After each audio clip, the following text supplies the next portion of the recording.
Hi all, welcome two exam point. എന്തൊക്കെയുണ്ട് വിശേഷങ്ങൾ? എല്ലാവരും ഹാപ്പി ആണല്ലോ അല്ലേ? അപ്പോൾ ഇന്ന് നമ്മൾ പഠിക്കാൻ പോകുന്നത് ക്ലാസ് 10 ജോഗ്രഫിയിലെ 4th ലെസൺ ആണ്, ലാൻഡ്സ്കേപ്പ് അനാലിസിസ് ത്രൂ മാപ്സ്. എന്താ അത്? ഭൂതല വിശകലനം ഭൂപടങ്ങളിലൂടെ. അപ്പോൾ ഇതിൻ്റെ ഒരു ബേസിക് ടോപ്പിക് നിങ്ങൾ ഓൾറെഡി എനിക്ക് തോന്നുന്നു 8th പഠിച്ചിട്ടുണ്ട് അല്ലേ? ഓർമ്മയുണ്ടോ അതെല്ലാം? ഓക്കെ, എന്തൊക്കെയാണ് പഠിച്ചത് 8th? റീഡിംഗ് മാപ്സിനെ കുറിച്ച് പഠിച്ചിട്ടുണ്ട്. അവ ഏതൊക്കെയാണത്? യെസ്, പൊളിറ്റിക്കൽ മാപ്സ് അല്ലേ, രാഷ്ട്രീയപരമായ മാപ്പുകൾ. പിന്നെയോ ഹിസ്റ്റോറിക്കൽ മാപ്പ് പഠിച്ചിട്ടുണ്ട്. വെതർ മാപ്പ് എന്തിനെയാണ് ഡിനോട്ട് ചെയ്യുന്നത്? കാലാവസ്ഥയെ. ഹിസ്റ്റോറിക്കൽ മാപ്പ് ചരിത്രത്തെ. അതുപോലെ മിലിറ്ററി മാപ്പ് പഠിച്ചിട്ടുണ്ട് അല്ലേ. പിന്നെയോ ലാൻഡ് യൂസ് മാപ്പ് പഠിച്ചിട്ടുണ്ട്. അങ്ങനെ വിവിധങ്ങളായിട്ടുള്ള മാപ്പുകൾ 8th നിങ്ങൾ പഠിച്ചിട്ടുണ്ട്. അപ്പം ഈ മാപ്പുകളെല്ലാം എന്തിനെയാണ് റെപ്രസെൻ്റ് ചെയ്യുന്നത്? ഒരു പ്രത്യേക വിഷയത്തെയാണ് അല്ലേ. ഇപ്പോൾ വെതർ മാപ്പ് ആണെങ്കിൽ കാലാവസ്ഥയെ, പൊളിറ്റിക്കൽ മാപ്പാണെങ്കിൽ രാഷ്ട്രീയപരമായിട്ടുള്ള കാര്യങ്ങളെ, ഹിസ്റ്റോറിക്കൽ മാപ്പാണെങ്കിൽ ചരിത്രപരമായിട്ടുള്ള കാര്യങ്ങളെ, അങ്ങനെ ഒരു സ്പെസിഫിക് തീമിനെ ബേസ് ചെയ്താണ് ഇതെല്ലാം പറയുന്നത്. ഇത്തരം മാപ്പുകളെ നമ്മൾ എന്താ പറയുക? തീമാറ്റിക് മാപ്പ് എന്ന് പറയും അല്ലേ. ഇതെല്ലാം നിങ്ങൾ 8th പഠിച്ചിട്ടുണ്ട്. അതുപോലെ മാപ്പ് ഒരു സ്കെയിലിനെ ബേസ് ചെയ്താണ് മാപ്പ് നിർമ്മിക്കുന്നത്. ഇതെല്ലാം നിങ്ങൾ പഠിച്ചിട്ടുണ്ട്. ഓക്കെ ആണല്ലോ അല്ലേ? അതുപോലെ മാപ്പുകൾ നിർമ്മിക്കുന്നത് സ്കെയിൽ അഥവാ തോതിനെ ബേസ് ചെയ്താണ് അല്ലേ. ഈ തോതിൻ്റെ അടിസ്ഥാനത്തിൽ അല്ലെങ്കിൽ സ്കെയിലിൻ്റെ അടിസ്ഥാനത്തിൽ മാപ്പുകളെ രണ്ടായിട്ട് തിരിച്ചിട്ടുണ്ട്. ഏതൊക്കെയാണവ? Large scale map and small scale map, അഥവാ ചെറിയ തോത് ഭൂപടങ്ങൾ, വലിയ തോത് ഭൂപടങ്ങൾ. എന്താണ് ഈ വലിയ തോത് ഭൂപടങ്ങൾ എന്ന് പറയുന്നത്? അതായത് ചെറിയ പ്രദേശത്തിനെ വളരെ ഡീറ്റെയിൽ ആയിട്ട് ഡിസ്ക്രൈബ് ചെയ്യുന്ന മാപ്പിനെയാണ് എന്ത് പറയുക? വലിയ തോത് അഥവാ ലാർജ് സ്കെയിൽ മാപ്പ് എന്ന് പറയുന്നത്. ഇനി സ്മോൾ സ്കെയിൽ മാപ്പ് എന്ന് പറഞ്ഞിട്ടുണ്ടെങ്കിൽ എന്താണ്? വലിയ പ്രദേശങ്ങളുടെ ഇമ്പോർട്ടൻ്റ് ആയിട്ടുള്ള കാര്യങ്ങൾ മാത്രം മെൻഷൻ ചെയ്യുന്ന, ഡീറ്റെയിലിംഗ് തരുന്ന മാപ്പുകളെയാണ് എന്ത് പറയുക? സ്മോൾ സ്കെയിൽ മാപ്പ് എന്ന് പറയുന്നത്. അപ്പോൾ നമുക്ക് ഈ ലെസണിൽ മെയിനായിട്ട് പഠിക്കാനുള്ളത് ലാർജ് സ്കെയിൽ മാപ്പിൻ്റെ അടിസ്ഥാനത്തിലുള്ള കാര്യങ്ങളാണ്. എന്താണ് ലാർജ് സ്കെയിൽ മാപ്പ് എന്ന് നമ്മളിപ്പോൾ പറഞ്ഞേ ഉള്ളൂ. എന്താ അത്? വളരെ ചെറിയ പ്രദേശങ്ങളിലെ എല്ലാ കാര്യങ്ങളും, വളരെ മൈന്യൂട്ട് വിഷയങ്ങൾ പോലും ഡീറ്റെയിൽ ആയിട്ട് തരുന്ന മാപ്പുകളെയാണ് ലാർജ് സ്കെയിൽ മാപ്പ് എന്ന് പറയുന്നത്. ഇതിന് വേറൊരു പേരും കൂടിയും നമ്മൾ പഠിക്കുന്നുണ്ട്, ടോപ്പോഗ്രാഫിക്കൽ മാപ്പ്. അതാണ് ഈ ലെസണിൽ നമ്മൾ മെയിനായിട്ട്. എന്താണ് ടോപ്പോഗ്രാഫിക്കൽ മാപ്പ്? അതിൻ്റെ സവിശേഷതകൾ എന്തൊക്കെയാണ്? ഈ മാപ്പ് മറ്റ് മാപ്പിനേക്കാളും ഇതിൻ്റെ പ്രത്യേകതകൾ, ഇതിൻ്റെ ഡിഫറൻസ് എന്തൊക്കെയാണെന്നാണ് മെയിനായിട്ട് നമ്മൾ പഠിക്കാൻ പോകുന്നത്. എല്ലാവരും റെഡിയാണല്ലോ അല്ലേ? അപ്പോൾ നമുക്ക് നോക്കിയാലോ ഇതിൻ്റെ ഒരു ഹിസ്റ്ററി. ഒരു മാപ്പ് ഉണ്ടാവാനായി അല്ലെങ്കിൽ ടോപ്പോഗ്രാഫിക്കൽ മാപ്പ് ഉണ്ടായ വഴി എന്താണെന്ന് നമുക്ക് ആദ്യം നോക്കാം. The British realized that they could ascertain power and collect the tax in their colonies only if they clearly understood the special geographical features of each of them. അതായത് നമ്മളുടെ ഇന്ത്യ ഭരിച്ചത് ബ്രിട്ടീഷ് ഈസ്റ്റ് ഇന്ത്യ കമ്പനി ആയിരുന്നു അല്ലേ. ഈ ബ്രിട്ടീഷുകാർ ഇന്ത്യയിൽ വന്നിട്ട് നമ്മുടെ ജോഗ്രഫിക്കൽ കണ്ടീഷൻസ് കറക്റ്റായിട്ട് അറിഞ്ഞെങ്കിൽ മാത്രമേ അവർക്ക് ഓരോ കോളനിയിൽ വന്ന് നികുതി പിരിക്കാനും, അതുപോലെ എന്തൊക്കെ റിസോഴ്സസ് എവിടെയൊക്കെ ഉണ്ടെന്നൊക്കെ കറക്റ്റായിട്ട് അറിയണമെങ്കിൽ എന്ത് വേണം? അവർക്കൊരു ജോഗ്രഫി കറക്റ്റായിട്ട് അറിയേണ്ടതായിട്ടുണ്ട്. അപ്പോൾ അതിന് വേണ്ടിയിട്ടാണ് അവരെന്ത് ചെയ്തു? ഓരോ രാജ്യത്തിലെയും ഭൂമിശാസ്ത്ര സവിശേഷതകൾ വ്യക്തമായി മനസ്സിലാക്കിയാൽ മാത്രമേ കോളനി രാജ്യങ്ങളിൽ അധികാരം ഉറപ്പിക്കാനും നികുതി പിരിക്കാനും സാധിക്കുകയുള്ളൂ എന്ന് മനസ്സിലാക്കിയ ബ്രിട്ടീഷ് ഭരണാധികാരികൾ വിവിധങ്ങളായ സർവേകൾ നടത്തി ഭൂപടങ്ങൾ തയ്യാറാക്കാൻ തീരുമാനിച്ചു. അപ്പോൾ ഈ ബ്രിട്ടീഷ് ഈസ്റ്റ് ഇന്ത്യ കമ്പനി മെയിനായിട്ട് നമ്മുടെ ഇന്ത്യയിൽ എവിടെയൊക്കെ റിസോഴ്സസ് ഉണ്ട്, നമ്മുടെ ഇന്ത്യയിലെ എല്ലാ ഡീറ്റെയിലിങ്ങും അറിയാൻ വേണ്ടിയിട്ടാണ് ഇങ്ങനെയൊരു ഭൂപടം നിർമ്മിക്കാനായിട്ട് അവർ സർവേ ഒക്കെ നടത്തിയത്. അതുപോലെ തന്നെ this made them to decide to conduct various surveys and prepare maps on their basis. അവർ പല സർവേകൾ നടത്തി അതിൻ്റെ ബേസിസിൽ അവരെന്ത് തീരുമാനിച്ചു? ഭൂപടങ്ങൾ നിർമ്മിക്കാനായിട്ട് തീരുമാനിച്ചു. Accordingly three surveys, namely tax survey, topographic survey and trigonometric survey were carried out by East India Company in Indian sub continent. അവരെന്താ ചെയ്തത്? ഇന്ത്യൻ ഉപഭൂഖണ്ഡത്തിൽ, സബ് കോണ്ടിനെൻ്റ് എന്ന് പറഞ്ഞിട്ടുണ്ടെങ്കിൽ എന്താ അതിൻ്റെ മീനിങ്? ഉപഭൂഖണ്ഡം. ഉപഭൂഖണ്ഡത്തിൽ ഈസ്റ്റ് ഇന്ത്യ കമ്പനിയുടെ നേതൃത്വത്തിൽ നികുതി സർവേ, എന്തൊക്കെ സർവേ ചെയ്തതെന്ന് നോക്കിക്കേ. നികുതി survey, topographical survey, trigonometrical survey എന്നിങ്ങനെ 3 സർവേകൾ നടത്തുകയുണ്ടായി. അതുപോലെ തന്നെ these surveys that were began with the stewardship of Colonel William Lambton in 1802, which took more than 15 years to be completed, were they accurate? നോക്കിക്കേ, 1802 കേണൽ വില്യം ലാംപ്ടൺ, നമ്മുടെ ഇംഗ്ലീഷിൽ Lampton എന്ന്, നിങ്ങളുടെ മലയാളം ടെസ്റ്റിൽ ലാംഡി എന്നാണ് കൊടുത്തിരിക്കുന്നത് കേട്ടോ. ഇതിൻ്റെ ചുമതലയിൽ ആരംഭിച്ച് 50 വർഷത്തോളം സമയമെടുത്ത് നടത്തിയതായിരുന്നു ഈ സർവേ. അപ്പം നമ്മളുടെ ഈ സർവേ സ്റ്റാർട്ട് ചെയ്തത് എന്നാന്ന് നോക്കിക്കേ, 1802 ഈ സർവേക്ക് നേതൃത്വം കൊടുത്തത് ആരാ? കേണൽ വില്യം ലാംപ്ടൺ ആണ്. അത് ഓർത്തിരിക്കണം കേട്ടോ. ഇവിടെ നമുക്ക് വില്യം ലാംപ്ടൻ്റെ ഒരു പിക്ചർ കാണാം. അതുപോലെ ഈ സർവേയിൽ several Indians were part of these surveys conducted through difficult terrains and hostile climate, carrying the heavy metallic survey instrument called theodolite, which weighed half a ton. നോക്കിക്കേ, ഏകദേശം 1/2 ടൺ ഭാരമുള്ള ലോഹനിർമ്മിതമായ തിയോഡലൈറ്റ് എന്ന ഭൂസർവേ ഉപകരണങ്ങളും ഏന്തിയാണ് ഇവർ സർവേ മെയിനായിട്ട് നടത്തിയത്. ആ ഇൻസ്ട്രുമെൻ്റ് പേരെന്താണ്? തിയോഡലൈറ്റ്. നിങ്ങൾ സ്കൂളിൽ പോകുമ്പോഴൊക്കെ കണ്ടിട്ടുണ്ടെങ്കിൽ റോഡിലൊക്കെ സർവേ ചെയ്യുന്നത് പല ഇൻസ്ട്രുമെൻ്റൊക്കെ വെച്ച്. അതുപോലെ ഈ സർവേയിൽ ഉപയോഗിച്ച ഉപകരണത്തിൻ്റെ പേരെന്തായിരുന്നു? തിയോഡോലൈറ്റ് എന്നായിരുന്നു. അതിന് എത്ര വെയിറ്റ് ഉണ്ടായിരുന്നു? Half a ton. Half ton എന്ന് പറഞ്ഞാൽ നമുക്ക് 500 കിലോഗ്രാം വെയിറ്റ് അതിനുണ്ടായിരുന്നു. അപ്പോൾ ആയിരക്കണക്കിന് ഇന്ത്യക്കാർ ഈ സർവേയിൽ പങ്കെടുക്കുകയുണ്ടായി. ഒത്തിരി പേരുടെ ത്യാഗത്തിൻ്റെയും ശ്രമത്തിൻ്റെയും ഭാഗമായിട്ടാണ് അന്ന് ഈ സർവേ നടന്നത്. ക്ലിയർ ആണല്ലോ അല്ലേ? അതുപോലെ തന്നെ colonel Everest joined as an assistant to Lambton in 1818. അപ്പോൾ ലാംപ്ടനെ സഹായിക്കാനായിട്ട് കേണൽ ജോർജ് എവറസ്റ്റും കൂടിയും ഈ സർവേയിൽ ജോയിൻ ചെയ്യുകയുണ്ടായി. This was the first survey that recorded the correct measurement of Himalayan mountain ranges. നോക്കിക്കേ, ഹിമാലയ പർവ്വത നിരകളുടെ കൃത്യമായ അളവുകൾ രേഖപ്പെടുത്തിയ ആദ്യത്തെ സർവേയാണിത്. ഇവിടെ നിങ്ങൾക്ക് കാണാം, കേണൽ ജോർജ് എവറസ്റ്റിൻ്റെ ഒരു പിക്ചറാണ് കൊടുത്തിരിക്കുന്നത്. ക്ലിയർ ആണല്ലോ അല്ലേ?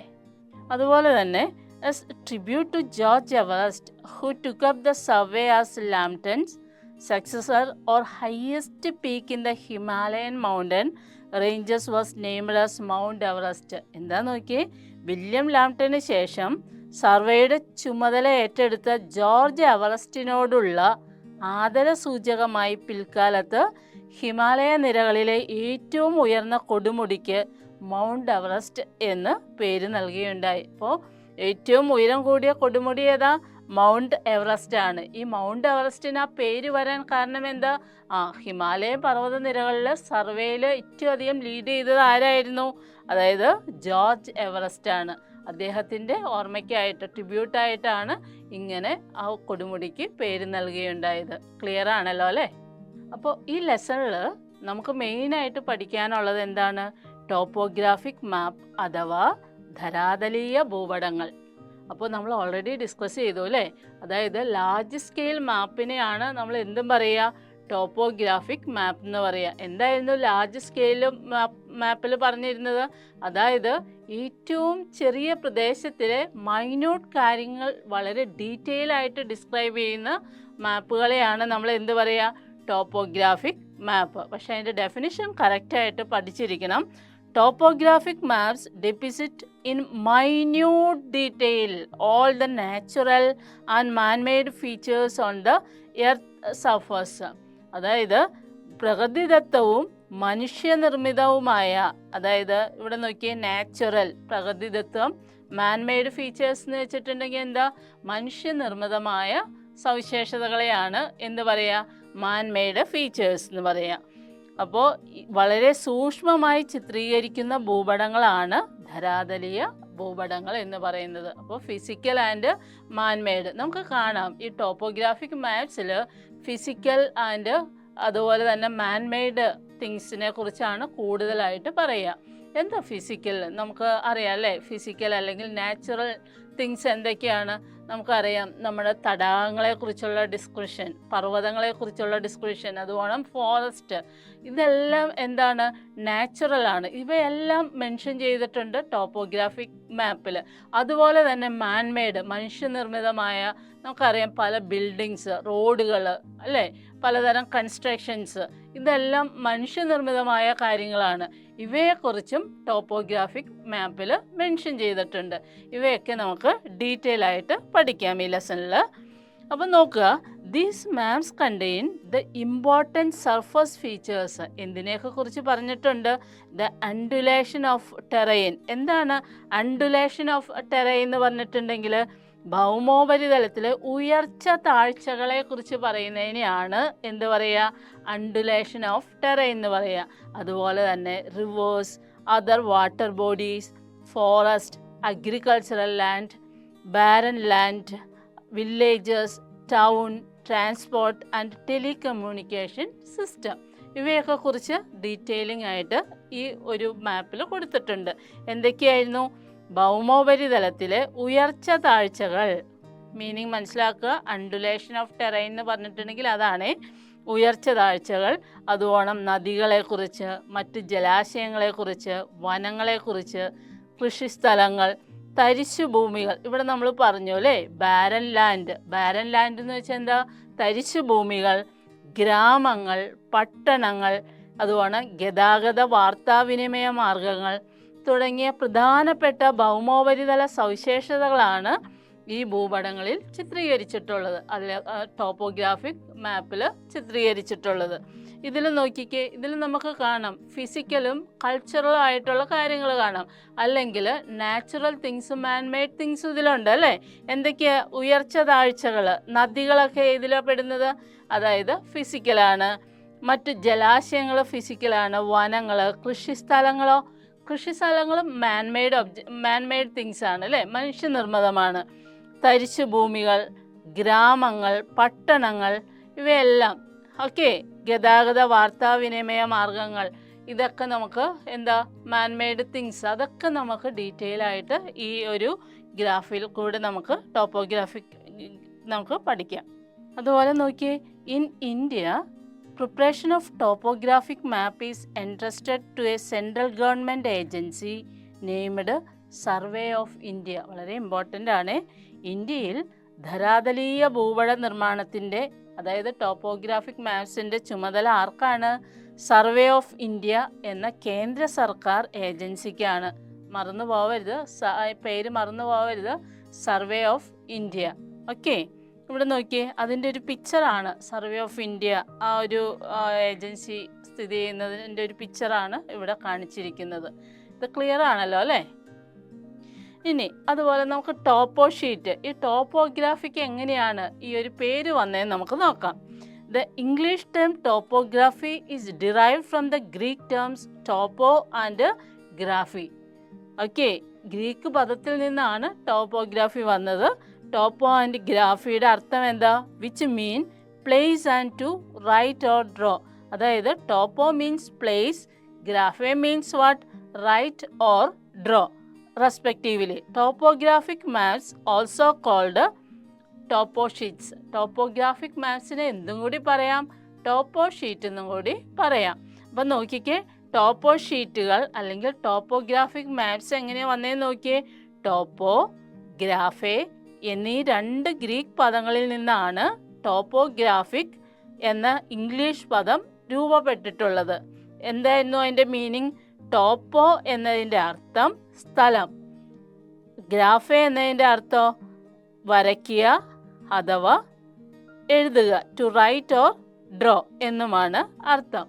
ടോപ്പോഗ്രാഫിക് മാപ്പുകൾ ടോപ്പോ ഷീറ്റ് എന്നും അറിയപ്പെടുന്നു. അപ്പോൾ അതിൽ വേറെ ഒന്നുമല്ല, ടോപ്പോഗ്രാഫ് എന്നുള്ള വേർഡ് പറഞ്ഞത് ഗ്രീക്ക് പദത്തിൽ ടോപ്പോ ആൻഡ് ഗ്രാഫെ എന്ന പദത്തിൽ നിന്നാണ്. അതിൻ്റെ അർത്ഥം എന്താ? Topo means place, graphy means write or draw. ഈ ടോപ്പോഗ്രാഫിക് മാപ്പിന് എന്തും കൂടി പേരുണ്ട്.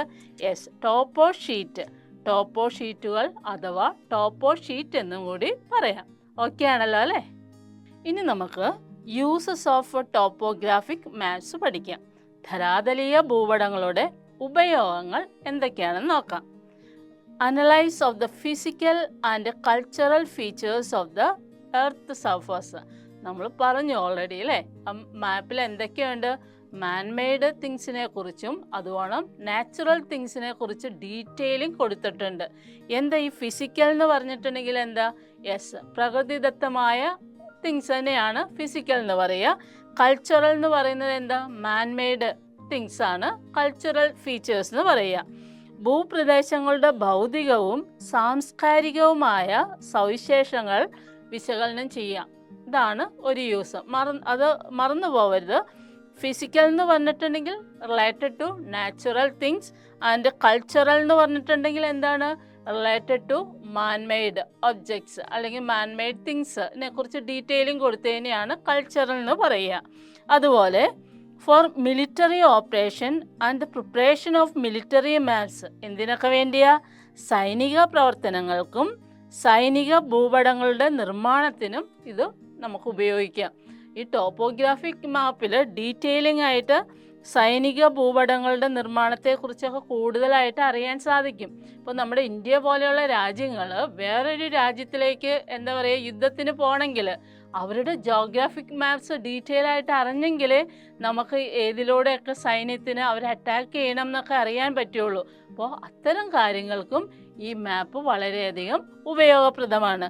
അതുപോലെ identification and studying the natural and cultural resources of A region as part of economic planning. അപ്പോൾ എന്തിനും കൂടി നമുക്കിത് ഉപയോഗിക്കാം. സാമ്പത്തിക ആസൂത്രണത്തിൻ്റെ ഭാഗമായി ഒരു പ്രദേശത്തിൻ്റെ പ്രകൃതിദത്തവും മനുഷ്യനിർമ്മിതവുമായ വിഭവങ്ങൾ കണ്ടെത്തി പഠിക്കുന്നതിന്. അതായത് നാച്ചുറൽ ആൻഡ് മാൻമെയ്ഡ് തിങ്സ് എല്ലാം അതിൻ്റെ ഡീറ്റെയിൽ ആയിട്ട് എവിടെ ഏതൊക്കെ സ്ഥലത്ത് കൂടുതൽ റിസോഴ്സസ് ഉണ്ട് അല്ലെങ്കിൽ ഏതൊക്കെ സ്ഥലത്ത് കൂടുതലായിട്ട് മാൻമെയ്ഡ് തിങ്സ് ഉണ്ട് എന്നൊക്കെ ഡീറ്റെയിലിംഗ് ആയിട്ട് അറിയാൻ നമുക്ക് ഇത് ഗുണപ്രദമാണ്. ഏത്? ടോപ്പോഗ്രാഫിക്കൽ മാപ്പ്. അതുപോലെ അർബൻ പ്ലാനിങ്, നഗരാസൂത്രണ പ്രവർത്തനങ്ങൾക്കും ഇത് വളരെയധികം ഹെൽപ്ഫുള്ളാണ്. ക്ലിയർ ആണല്ലോ അല്ലേ? നമുക്ക് നോക്കാം. Topographic maps can be read only through proper training and practical experience. എന്താ അത്? ശരിയായ പരിശീലനത്തോടെയും പ്രായോഗിക പരിചയത്തിലൂടെയും മാത്രമേ നമുക്ക് ഈ ധരാതലീയ ഭൂപടങ്ങളെ വായിക്കാനാവൂ. പെട്ടെന്ന് ഒരാൾ ഓടിച്ചെന്നാൽ ഭൂപടത്തിയിട്ട് നോക്കിയാൽ ഒന്നും തന്നെ മനസ്സിലാവില്ല. അതിൽ കുറേ കാര്യങ്ങൾ അറിയേണ്ടതായിട്ടുണ്ട്. അതിൽ കുറേ ചിഹ്നങ്ങളുണ്ട്. പലതരം ചിഹ്നങ്ങളും പല കാര്യത്തെയാണ് സൂചിപ്പിക്കുന്നത്. എന്തൊക്കെയുണ്ട് ധരാതലീയ ഭൂപടങ്ങളിൽ? അതിനൊരു നമ്പർ ക്രമമുണ്ട്, സ്ഥാനനിർണയ രീതികളുണ്ട്, അംഗീകൃത നിറങ്ങളും ചിഹ്നങ്ങളും ഉണ്ട്. അതായത് വേൾഡ് വൈഡ് അംഗീകരിച്ചേക്കുന്ന നിറങ്ങളും ചിഹ്നങ്ങളുമാണ്. അതായത് ഏത് രാജ്യക്കാരും അതിനെക്കുറിച്ച് നോക്കിയാൽ പെട്ടെന്ന് അറിയേണ്ടതായിട്ടുണ്ട്. അതുകൊണ്ട് ഓരോ ചിഹ്നങ്ങൾക്കും, ഇപ്പോൾ റോഡിനൊരു ചിഹ്നം, പർവ്വതങ്ങൾക്കൊരു ചിഹ്നം, ജലാശയങ്ങൾക്കൊരു ചിഹ്നം, അങ്ങനെ എല്ലാത്തിനും കോമൺ ആയിട്ടുള്ള ചിഹ്നങ്ങളായിരിക്കും. ഇപ്പോൾ നമുക്ക് ജലാശയങ്ങൾക്കൊക്കെ ബ്ലൂ ആണ്. ഏത് ടോപ്പോഗ്രാഫിക് മാപ്പ് എടുത്ത് നോക്കിയാലും ജലാശയങ്ങൾക്ക് ബ്ലൂ കളർ തന്നെയാണ്. കാരണം വേൾഡിൽ ഏതൊരു രാജ്യവും ഇതിനു വേണ്ടി സെർച്ച് ചെയ്താൽ അവർക്ക് കറക്റ്റായിട്ടൊരു ഇൻഫോർമേഷൻ അതിൽ നിന്ന് കിട്ടേണ്ടതായിട്ടുണ്ട്. അതുപോലെ ഭൂപ്രദേശത്തിൻ്റെ ഉയരം, ചരിവ്, ചിത്രീകരിക്കുന്ന രീതികൾ എന്നിവയൊക്കെ കുറിച്ച് വ്യക്തമായ ധാരണ തരുന്നതാണ് ഈ ടോപ്പോഗ്രാഫിക്കൽ ഷീറ്റ്സ് അഥവാ ടോപ്പോഗ്രാഫിക്കൽ മാപ്സ്. ക്ലിയർ ആണല്ലോ അല്ലേ? അതുപോലെ തന്നെ ഇവിടെ ഒരു ടോപ്പോഗ്രാഫിക്കൽ മാപ്പാണ് കൊടുത്തിരിക്കുന്നത്. അതായത് ഗുജറാത്ത്, രാജസ്ഥാനിലെ കുറച്ച് പ്ലേസിനെ കുറിച്ചാണ്. ഇതിൻ്റെ റൈറ്റ് സൈഡിൽ നോക്കിക്കോ, ഒരു നമ്പർ നിങ്ങൾക്ക് കാണാം. എന്താ അത്? 45D/10. അതൊരു ലേ ഔട്ട് നമ്പറാണ്. അപ്പോൾ നമുക്ക് ഈ ലെസണിൽ ഡീറ്റെയിൽ ആയിട്ട് പഠിക്കാം. ഇതിൽ നിങ്ങൾക്ക് കാണാം അല്ലേ, പലതരം ചിഹ്നങ്ങളുണ്ട് അല്ലേ. പല കളറിലുള്ള ചിഹ്നങ്ങളുണ്ട്. വൈറ്റ് ഉണ്ട്, റെഡ് ഉണ്ട്, ബ്ലാക്ക് ഉണ്ട്, ഗ്രീൻ ഉണ്ട്. ഇവയെല്ലാം എന്തിനെയെല്ലാം റെപ്രസെൻറ്റ് ചെയ്യുന്നു? അതുകൊണ്ട് പലതരം നമ്പേഴ്സ് ഉണ്ട്. ഇതൊക്കെ എന്തിനെ റെപ്രസെൻറ്റ് ചെയ്യണോ എന്ന് നമുക്ക് കൂടുതലായിട്ട് പഠിക്കാം. ഈ റൈറ്റ് ഹാൻഡിൽ നിങ്ങൾക്ക് കാണാം അല്ലേ, 45D/10. അതൊക്കെ എന്തൊക്കെയാണെന്നുള്ളത് നമുക്ക് ഈ ലെസണിലൂടെ പഠിക്കാം. ഓക്കെ ആണല്ലോ അല്ലേ? അതുപോലെ ഇവിടെ നോക്കി, എന്താണ് layout and numbering of topo sheets എന്ന് നോക്കാം. Topo sheets for the whole world have been prepared in several sheets of same size and shape. അതായത് എൻറ്റയർ വേൾഡിൽ ഈ ടോപ്പോ ഷീറ്റ് നിർമ്മിക്കുന്നത് ഏകദേശം സെയിം സൈസ് ആൻഡ് ഷേപ്പിൽ തന്നെയാണ്. The whole world is picturised in 2222 sheets. അതായത് ടോപ്പോ ഷീറ്റിൽ ടോട്ടൽ ഹോൾ വേൾഡിനെ കുറിച്ചും ഒരു എൻ്റയർ ഡീറ്റെയിൽ എത്ര ഷീറ്റിൽ ഉൾപ്പെടുത്തിയിട്ടുണ്ട്? 2222. ആ നമ്പർ നല്ല ഓർത്തിരിക്കാൻ എളുപ്പമുള്ള നമ്പറാണ്, മറന്നു പോവരുത്. 2222 അല്ലേ, 42. ഓക്കെ, 2222 ഷീറ്റുകളിലായിട്ടാണ് എൻ്റയർ ഡീറ്റെയിലിംഗ് ഓഫ് വേൾഡ് കൊടുത്തിരിക്കുന്നത്. നോക്കിയേ, ഒരേ വലിപ്പത്തിലും ആകൃതിയിലുമുള്ള അനേകം ഷീറ്റുകളായി ലോകത്തിലെ മുഴുവൻ പ്രദേശങ്ങളെയും ധരാതലീയ ഭൂപടങ്ങൾ തയ്യാറാക്കിയിട്ടുണ്ട്. ഈ അനേകം ഷീറ്റുകൾ എന്ന് പറഞ്ഞാൽ ടോട്ടൽ എത്ര ഷീറ്റ് ഉണ്ട്? യെസ്, 2222 ഷീറ്റുകളാണ് ഉള്ളത്. ഇനി നമുക്ക് നോക്കാം. There are 1800 sheets for region between 60° north and ഇവിടെ ഒരു 60° ഉണ്ട്, 60° സൗത്ത് ലാറ്റിറ്റ്യൂഡ്. അതിന് മുമ്പ് ടീച്ചർ എർത്തിൻ്റെ ഒരു പിക്ചർ വരച്ചിട്ട് കുറച്ച് കാര്യങ്ങൾ നമുക്ക് സിമ്പിളായിട്ട് പഠിക്കാം. ഓക്കെ, ഇവിടെ നോക്കിയേ, എർത്തിൻ്റെ സെൻട്രൽ എന്താ? സെൻട്രലിലൂടെ പോകുന്ന ലൈൻ എന്താ? ഓക്കെ, ഇക്വേറ്റർ ആണ് അല്ലേ. ഇക്വേറ്റർ എത്രയാ? 0° ആണ് ഇക്വേറ്റർ. ദെൻ നോക്കുക, ഇതിലെന്താ പറഞ്ഞിരിക്കുന്നത്? There are 1800 sheets for region between 60° north and 60° south latitude. നമുക്കറിയാം അല്ലേ, ഇവിടെ നോർത്തേൺ ഹെമിസ്ഫിയർ, താഴെ സദേൺ ഹെമിസ്ഫിയർ ആണ്, മേളിൽ നോർത്തേൺ ഹെമിസ്ഫിയർ ആണ്. അതിൽ 60° നോർത്ത് എവിടെ വരും? ഇവിടെ വരും അല്ലേ, 60° നോർത്ത്. ഇനി 60° സൗത്തോ? ഇവിടെ വരും, 60° സൗത്ത്. ഈ എൻറ്റയർ പോർഷൻ, അതായത് 60° നോർത്തും 60° സൗത്തും കൂടി എത്ര ഷീറ്റിലാണ് അവർ എല്ലാ ഡീറ്റെയിൽസും കൊടുത്തിരിക്കുന്നത്? ടോപ്പോഗ്രാഫിക് ഷീറ്റിൽ എത്ര ഷീറ്റ് ഉണ്ടെന്നാണ് പറഞ്ഞത്? യെസ്, 1800, 1800. പിന്നെ എന്താ പറഞ്ഞിരിക്കുന്നതെന്ന് നോക്കിക്കേ, 420 sheets for region between 60° and 88°. അതായത് 60° തൊട്ട് 88° വരെ, ഇവിടെ 88°. അതുകൊണ്ട് സൗത്തിലും 60° മുതൽ 88° വരെ ടോട്ടൽ എത്രയുണ്ട്? 420 ഷീറ്റ്സ് ഉണ്ട്. അപ്പോൾ ഇവിടെ എത്ര ഷീറ്റ്സ് വരും മക്കളെ? 210 അല്ലേ. ഇവിടെ 210 ഷീറ്റ്സും ഇവിടെ എത്ര വരും? 210. രണ്ടും കൂടി 420 ആയില്ലേ. Okay, then 2 sheets for both the Paul's. അതായത് നോർത്ത് പോളിലും സൗത്ത് പോളിലുള്ള മിച്ചമുള്ള ഇതിൽ എത്ര വരും? ഇവിടെ 1 ഷീറ്റ്, ഇവിടെ 1 ഷീറ്റ്. ടോട്ടൽ എത്ര വരും? 2 ഷീറ്റ്. അങ്ങനെയാണ് മൊത്തം എത്ര വന്നിരിക്കുന്നത്. ഇത് മൊത്തം ആഡ് ചെയ്ത് നോക്കിക്കേ. അതായത് 60° സൗത്ത്, 60° നോർത്തിലും കൂടി എത്ര വന്നു എന്ന് പറഞ്ഞേ? യെസ്, 1800 അല്ലേ. അതുകൊണ്ട് തന്നെ 60° to 88°, ഒരു സൈഡിൽ 210 വന്നു, ഇവിടെ 60° to 88° 210 വന്നു. ടോട്ടൽ എത്ര വരും? 420. പിന്നെയോ നോർത്ത് ആൻഡ് സൗത്ത് പോളിൽ ഓരോ ഇതിലും ഓരോ ഷീറ്റ്, ടോട്ടൽ രണ്ടും കൂടിയും കൂട്ടുമ്പോൾ 2 ഷീറ്റ്. അപ്പോൾ ഒന്ന് ആഡ് ചെയ്ത് നോക്കിക്കേ. 2, 8 + 4 12, ദെൻ ബാലൻസ് 1 + 1 2. അപ്പോൾ ടോട്ടൽ എത്ര ഷീറ്റ് ഉണ്ട്? 2222 ഷീറ്റ്. അതായത് നമ്മുടെ വേൾഡ് മുഴുവൻ എല്ലാ ഡീറ്റെയിൽസും എത്ര ഷീറ്റിൽ ഉൾപ്പെടുത്തിയിട്ടുണ്ട്? പല ചിഹ്നങ്ങളിലൂടെയും അതുകൊണ്ട് തന്നെ ചില പിക്ചേഴ്സിലോട് കൂടി എത്ര ഷീറ്റിൽ ഉൾപ്പെടുത്തിയിട്ടുണ്ട്? 2222 ഡിഫറെൻറ്റ് കളേഴ്സിലും ഡിഫറെൻറ്റ് സിമ്പിൾസിലും കൂടി ഉൾപ്പെടുത്തിയിട്ടുണ്ട്. ക്ലിയർ ആണല്ലോ അല്ലേ ഇത്രയും? അതുപോലെ തന്നെ the numbering of India's topo sheets are done on the basis of India and adjoining countries map series. എന്താ പറഞ്ഞിരിക്കുന്നതെന്ന് നോക്കിയേ. ഇന്ത്യയുടെ ടോപ്പോ ഷീറ്റുകൾക്ക് നമ്പറുകൾ കൊടുത്തിരിക്കുന്നത് ഇന്ത്യ മാത്രം ഉൾപ്പെടുത്തിയല്ല, സമീപ പ്രദേശത്തുള്ള രാജ്യങ്ങളെയും ഉൾപ്പെടുത്തിയിട്ടാണ് ഇതിനൊരു നമ്പറിംഗ് കൊടുത്തിരിക്കുന്നത്. അതായത് പൊതുവെ ഈ ടോപ്പോ ഷീറ്റ്സുകൾക്ക് മില്യൺ ഷീറ്റ് എന്നാണ് ഇതിന് പറയുക. അതിന് 1 തൊട്ട് 105 വരെയാണ് നമ്പറുകൾ കൊടുത്തിരിക്കുന്നത്. As each of the maps in this series is in 1:10 lakh scale, these are known as million sheets. നോക്കിയേ, ഇതിൻ്റെ ഒരു തോത് സ്കെയിൽ കൊടുത്തിരിക്കുന്നത് എങ്ങനെയാണ്? 1:10 lakh. ഒരു യൂണിറ്റിന് 10 lakh വെച്ചിട്ടാണ് കൊടുത്തിരിക്കുന്നത്. നമുക്കറിയാം 1 million എന്ന് പറഞ്ഞിട്ടുണ്ടെങ്കിൽ 10 lakh ആണ് അല്ലേ? അതുകൊണ്ട് ഈ ഷീറ്റിന് എന്താ പേര് പറയുക? മില്യൺ ഷീറ്റ്സ് എന്ന് വിളിക്കുന്നു.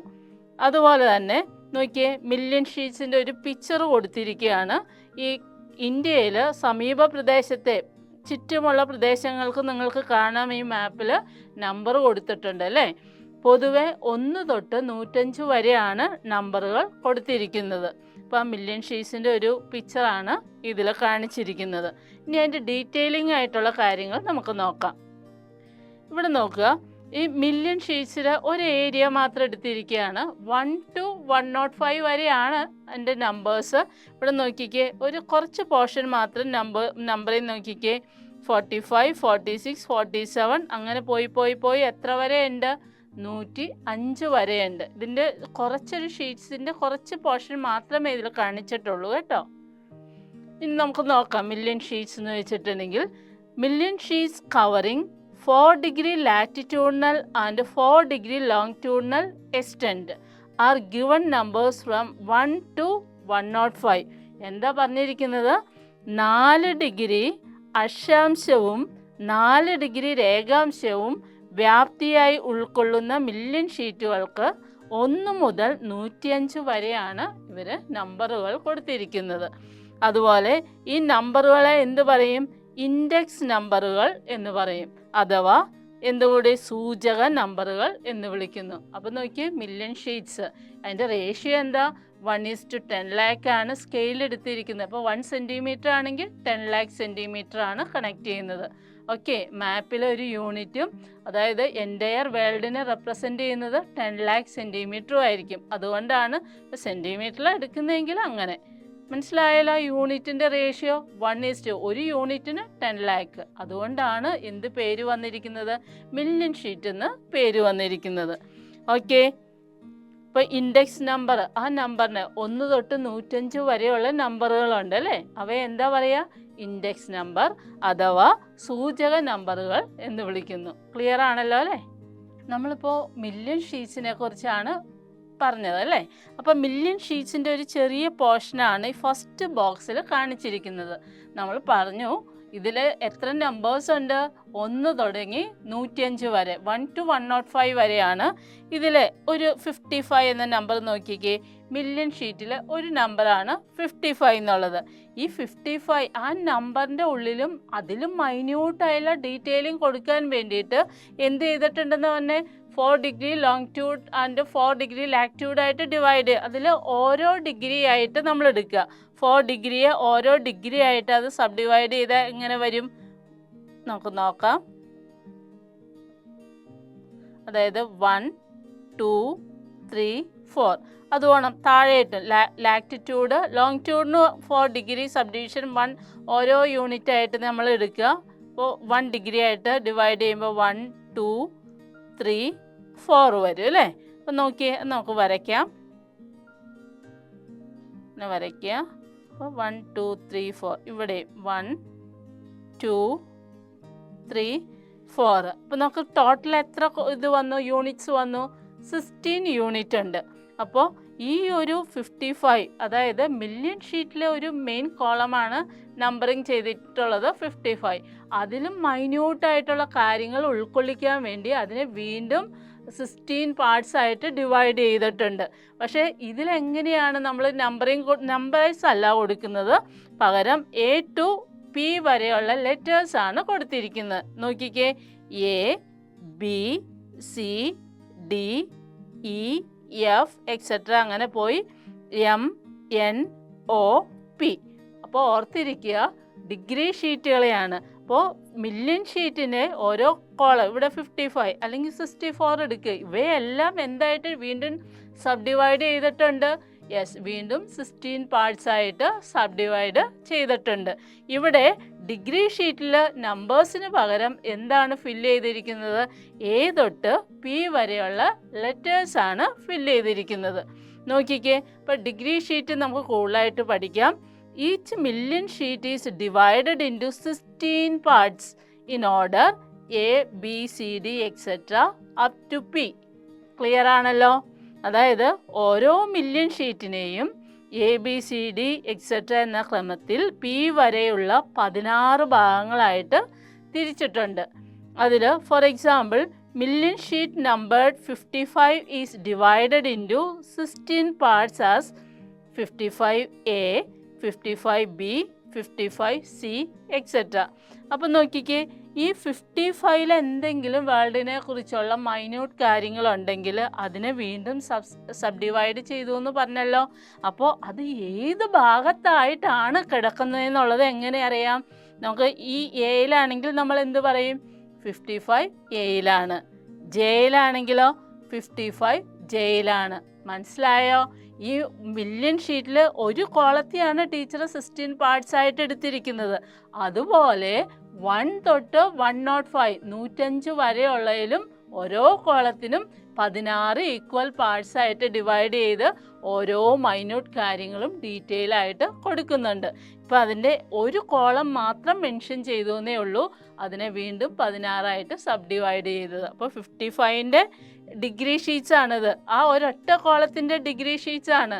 അങ്ങനെ ഓരോ കോളത്തിനും അങ്ങനെ ഡിഗ്രി ഷീറ്റ്സ് വരും. ക്ലിയർ ആണല്ലോ അല്ലേ? Each of these sheets with 1 degree latitudinal and longitudinal extent is prepared and 1:250,000 scale. അതായത് ഡിഗ്രി ഷീറ്റ്സിൻ്റെ ആ സ്കെയിൽ എങ്ങനെയാണ് പറയുന്നത്? 1:250,000. അതായത് ഒരു യൂണിറ്റിന് 2.5 ലക്ഷമാണ് പറയുന്നത്. അതായത് 1 സെൻറ്റിമീറ്റർ ആണെങ്കിൽ മാപ്പിലെ സ്കെയിൽ 1 സെൻറ്റിമീറ്റർ ആണ്. എൻ്റയർ വേൾഡിന് റെപ്രസെൻ്റ് ചെയ്യുന്നത് 22,50,000 ആണ്. ഏതിൻ്റെയാണോ ഏത് രാജ്യത്തിൻ്റെയാണോ നമ്മൾ ടോപ്പോഗ്രാഫിക് ഷീറ്റ്സ് വരയ്ക്കുന്നത് അതിൽ ആ ഒരു റേഷ്യോ ഡിഗ്രി റേഷ്യോ 1:250,000 ആയിരിക്കും. മാപ്പിലൊരു യൂണിറ്റ് ഇവിടെ എന്തായിട്ട് എടുക്കും? 250,000 യൂണിറ്റ് ആയിട്ട് കൺസിഡർ ചെയ്യും. അതായത് 12 അക്ഷാംശ രേഖാംശ വ്യാപ്തിയുള്ള ഈ ഷീറ്റുകൾ ഓരോന്നും ഏത് സ്കെയിലാണ്? 1:250,000 എന്ന തോതിലാണ് നിർമ്മിച്ചിരിക്കുന്നത്. അപ്പം മറന്നു പോവരുത് കേട്ടോ.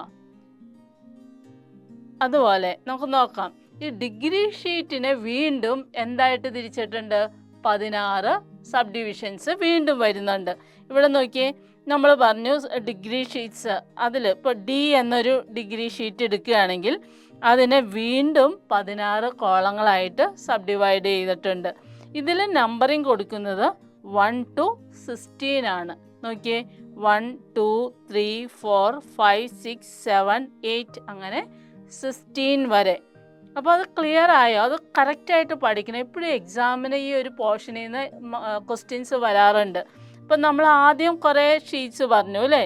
കുറേ അതിൽ മില്യൺ ഷീറ്റ്സിനെ കുറിച്ച് പറഞ്ഞു. ഫസ്റ്റ് നമ്മൾ പഠിച്ചത് മില്യൺ ഷീറ്റ്സിലെ ഒരു ഏരിയ എടുത്ത് പറയുകയുണ്ടായി. എങ്ങനെയായിരുന്നു? 45, 46, 47, 48, 49, 50. ഇതിപ്പോൾ ഏതെങ്കിലും ഒരു കോളം എടുത്താൽ 50 എടുത്താൽ ഇത് മില്യൺ ഷീറ്റിൻ്റെ 50. ആ മില്യൺ ഷീറ്റിനെ എന്തായിട്ട് വീണ്ടും സബ് ഡിവൈഡ് ചെയ്തു? 16 പാർട്സ് ആയിട്ട് സബ് ഡിവൈഡ് ചെയ്തു. അത് ഏതായിരുന്നു? ഡിഗ്രി ഷീറ്റായിരുന്നു അല്ലേ? ഡിഗ്രി ഷീറ്റായിരുന്നു. അതിലെങ്ങനെയായിരുന്നു നമ്പറിങ് കൊടുത്തിരിക്കുന്നത്? നമ്പറിങ് അല്ല, ലെറ്റേഴ്സ് ആയിരുന്നു, A തൊട്ട് P വരെ. ഈ ഡിഗ്രി ഷീറ്റിനെ വീണ്ടും എന്തായിട്ട് സബ് ഡിവൈഡ് ചെയ്തു? വീണ്ടും 16 ഈക്വൽ പാർട്സ് ആയിട്ട് സബ് ഡിവൈഡ് ചെയ്തു. ഇവിടെ നമ്പറിങ് കൊടുത്തിരിക്കുന്നത് എങ്ങനെയാ? 1 to 16 ആണ് നമ്പറിങ് കൊടുത്തിരിക്കുന്നത്. ക്ലിയർ ആണല്ലോ അല്ലേ? ഇത്രയും. ഇവിടെ നോക്കിക്കേ, ഇവിടെ നമ്മൾ ഒരു മിനിറ്റ് ഷീറ്റ്സ് കൊടുത്തിട്ടുണ്ട് അല്ലേ? അപ്പോൾ ഈ നമ്പർ നോക്കിയേ, 55D/3. ഈ 55D/3യിൽ 55 എന്താ ഉദ്ദേശിക്കുന്നത്? മില്യൺ ഷീറ്റ്സിലെ നമ്പറാണ്. ഡി എന്ന് പറയുന്നതോ ഡിഗ്രി ഷീറ്റ്സിലെ ലെറ്റേഴ്സ് ആണ്, ABCD ആണ് അല്ലേ? ആ ഡി ഉദ്ദേശിക്കുന്നത് ഡിഗ്രി ഷീറ്റ്സ് ആണ്. ഈ 3 ഉദ്ദേശിക്കുന്നതോ D/3. 3 ഉപയോഗിക്കുന്ന മിനിറ്റ് ഷീറ്റിലെ നമ്പറാണ്. നമ്മൾ ഓൾറെഡി കണ്ടു, ടോപ്പോഗ്രാഫിക് മാപ്പിൻ്റെ ടോപ്പ് എൻഡിലൊക്കെ പുറത്തായിട്ട് ഈ ലേ ഔട്ട് നമ്പേഴ്സ് കൊടുത്തിട്ടുണ്ട് ഇങ്ങനെ 55D/3 എന്ന്. അപ്പോൾ ആ 55D/3 തന്നിട്ട് ചോദിക്കുക, എക്സാമിനൊക്കെ ചോദിക്കുക എന്താണ് ഈ ഓരോ നമ്പേഴ്സും ഡിനോട്ട് ചെയ്യുക. അപ്പോൾ ഫസ്റ്റ് 55 ഡിനോട്ട് ചെയ്യുന്നത് മില്യൺ ഷീറ്റ്സിനെയാണ്. ഡി ഡിനോട്ട് ചെയ്യുന്നത് എന്തിനാണ്? ഡി തന്നെ പറഞ്ഞൊന്നുമില്ല കേട്ടോ, എ തൊട്ട് പി വരെയുള്ള ലെറ്റേഴ്സ് ഉണ്ട്. സി ആവാം, എന്താ പറയുക, പിയുടെ ഉള്ളിൽ വരെയുള്ള ഏത് ലെറ്റേഴ്സ്, പി ആവാം, എഫ് ആവാം. ഇവിടെ ഏത് ലെറ്റേഴ്സ് 55 F/, എന്ന് എഴുതാം നമുക്ക്. F/, എന്ന് എടുത്താൽ എഫ് എന്താണ്? ക്ലിയർ ആയല്ലോ, അത് ഡിഗ്രി ഷീറ്റാണ്. താഴെ എഴുതുന്ന ലെറ്റർ എന്തായിരിക്കും? അത് മിനിറ്റ് ഷീറ്റ് ആയിരിക്കും. അപ്പോൾ ഇത് ക്ലിയർ ആണല്ലോ അല്ലേ? ഇനി നോക്കിക്കേ, എന്താ മിനിറ്റ് ഷീറ്റിൻ്റെ ഒരു ഡീറ്റെയിലിംഗ് നമുക്ക് നോക്കാം. Degree sheets R divided into 16 parts. അപ്പോൾ ഡിഗ്രി ഷീറ്റ്സിനെ വീണ്ടും 16 പാർട്സ് ആയിട്ട് ഡിവൈഡ് ചെയ്യുന്നു. ആൻഡ് ഈച്ച് ഡിഗ്രി ഷീറ്റ്സ്, അതിൽ ഓരോ ഷീറ്റിനെയും നമ്മൾ ഡിവൈഡ് ചെയ്തിട്ട് കുഞ്ഞു കുഞ്ഞു ഷീറ്റ്സിന് ഓരോ കോളത്തെയും നമ്മൾ എന്താ പറയുക? മിനിറ്റ് ഷീറ്റ്സ് എന്ന് പറയുന്നു അല്ലേ? And it has 15 minutes longitude and latitude. Longitude and spelling mistake ഉണ്ട്, latitude. Okay, latitude. And these are minute sheets. എന്താ മിനിറ്റ് ഷീറ്റ് പറയുക? ഡിഗ്രി ഷീറ്റുകൾ ഓരോന്നും തുല്യ അളവിലുള്ള 16 ഷീറ്റുകളായിട്ട് തിരിച്ചിരിക്കുന്നു. ഇവയാണ് നമ്മൾ എന്ത് പറയുക? മിനിറ്റ് ഷീറ്റ്സ് എന്ന് പറയുന്നത്. ഇത് നോക്കിക്കേ, ഈ ഒരു ടോപ്പോഗ്രാഫിക് മാപ്സ്, ഇന്ത്യയുടെ ഒരു ടോപ്പോഗ്രാഫിക് മാപ്പാണ് കൊടുത്തിരിക്കുന്നത്. നമ്മൾ എന്താ പറഞ്ഞത്? ഒരു ഇന്ത്യയുടെ ടോപ്പോഗ്രാഫിക് മാപ്പ് കൊടുക്കുമ്പോൾ ചുറ്റുപാടുമുള്ള നെയ്ബറിങ് സ്റ്റേറ്റ്സിനെ കുറിച്ചും മെൻഷൻ ചെയ്യുന്നുണ്ട് ഇവിടെയൊക്കെ അല്ലേ? അതുപോലെ ടോപ്പോഗ്രാഫിക് ഷീറ്റ്സിൽ എന്തൊക്കെയായിട്ടാണ് മെൻഷൻ ചെയ്യുക? ഷീറ്റിനെ നമ്മൾ ഓരോ കാര്യങ്ങളും വിശദമായിട്ട് പഠിക്കുന്നത് ഏതൊക്കെ ഷീറ്റിലൂടെയാണ്? യെസ്, മില്യൺ ഷീറ്റ്സ് ഉണ്ടാവും. അതാണ് വലിയ കോളത്തിൽ നമ്പേഴ്സ് കാണാൻ പാടില്ലേ നിങ്ങൾക്ക്? അതായത് 29, 39, 40, 41, 42 അങ്ങനെ ഇങ്ങനെ എഴുതിയിട്ടുണ്ട്. ഇവിടെ നോക്കിക്കേ, കേരളം നോക്കിക്കേ, കേരളത്തിൻ്റെ മില്യൺ ഷീറ്റ്സ് വന്നിരിക്കുന്നത് എവിടെയൊക്കെയായിട്ടാണെന്ന് നോക്കിക്കേ. 48, 49, അതുപോലെ തന്നെ 58. ഇതിൻ്റെ ഇടയ്ക്കായിട്ടാണ് കേരളം നമുക്ക് പെട്ടെന്ന് ഐഡൻറ്റിഫൈ ചെയ്യുക മില്യൺ ഷീറ്റ് വെച്ച്. ഇനി നോക്കിക്കേ, ഇവിടെ നോക്കിക്കേ, ഇവിടെ 55 അല്ലേ? ഈ കോളത്തിൽ ഇവിടെ 55 മില്യൺ ഷീറ്റ്സിൽ ഒരു നമ്പർ 55 കൊടുത്തിട്ടുണ്ട്.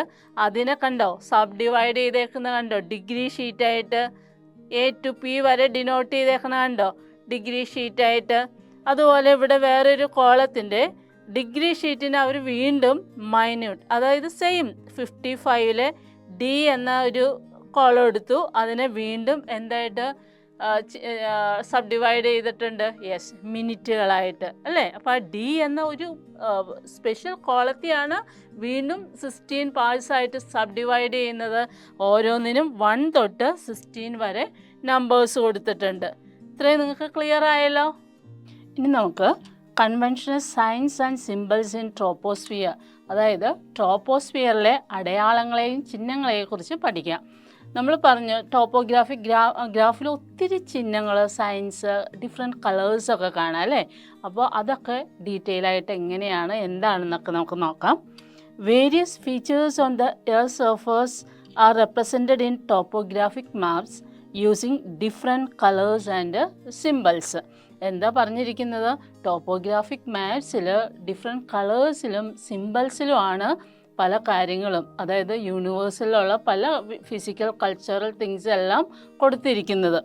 വിവിധങ്ങളായ ഭൂതല സവിശേഷതകളെ വ്യത്യസ്ത നിറങ്ങളിലുള്ള അടയാളങ്ങളും ചിഹ്നങ്ങളും നൽകിയാണ് ധരാതലീയ ഭൂപടങ്ങളിൽ ചിത്രീകരിച്ചിട്ടുള്ളത്.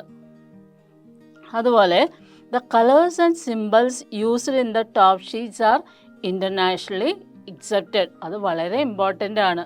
അതായത് ടോപ്പ് ഷീറ്റിൽ അല്ലെങ്കിൽ ധരാതലീയ ഭൂപടങ്ങളിൽ കൊടുത്തിട്ടുള്ള ഈ സിംബൽസ്, ഡിഫറെൻറ്റ് കളേഴ്സൊക്കെ, ചിഹ്നങ്ങളും അടയാളങ്ങളൊക്കെ യൂണിവേഴ്സലി അക്സെപ്റ്റഡ് ആണ്. അതായത് ഇപ്പോൾ എന്താ പറയുക, ജലാശയങ്ങൾക്കൊക്കെ നമ്മൾ കൊടുക്കുന്നത് ബ്ലൂ കളറാണ്. അപ്പോൾ ഒരു രാജ്യത്ത് ഒരു ടോപ്പോഗ്രാഫ് നിർമ്മിക്കുകയാണെങ്കിൽ എല്ലാ രാജ്യത്തും ജലാശയങ്ങൾക്ക് എന്ത് കളറേ കൊടുക്കുന്നുള്ളൂ?